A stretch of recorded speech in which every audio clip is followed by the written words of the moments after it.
John Keats was born on October 31st of 1795. He was the first child of a London lower-middle-class family.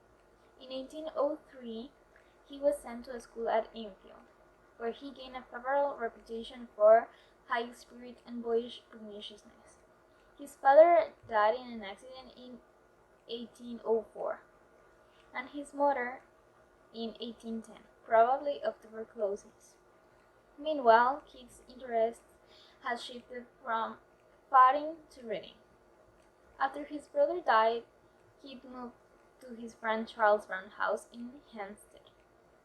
There he met and fell deeply in love with their neighbor, Fanny Brown.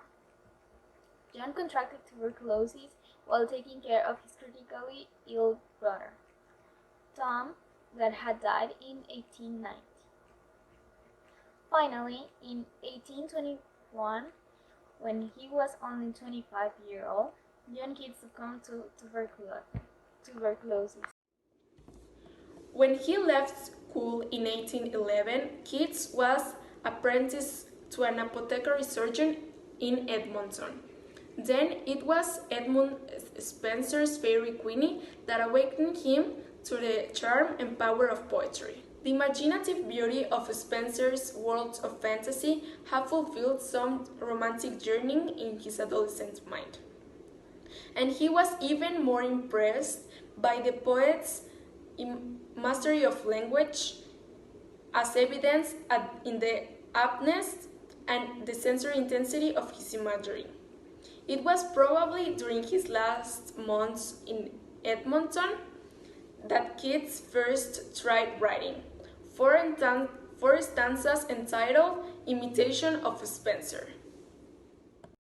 He went out to take a walk to his old house, and that's when he remembered all that happened to him, and that was part of his inspiration. His three most important works are Bright Star, Will I Wear Steadfast as You Are, written in 1819. This poem talks about a beautiful star, which the speaker gently addresses and wishes to remain steadfast like it. He adores the quality of the star and wishes to attain that quality. Next up is Autumn, written in 1819, which isn't a lot to say about it. It has been interpreted as a meditation to death, or as an allegory to artistic creation. Last but not least, On Seeing the Elgin Marvels, written in 1817.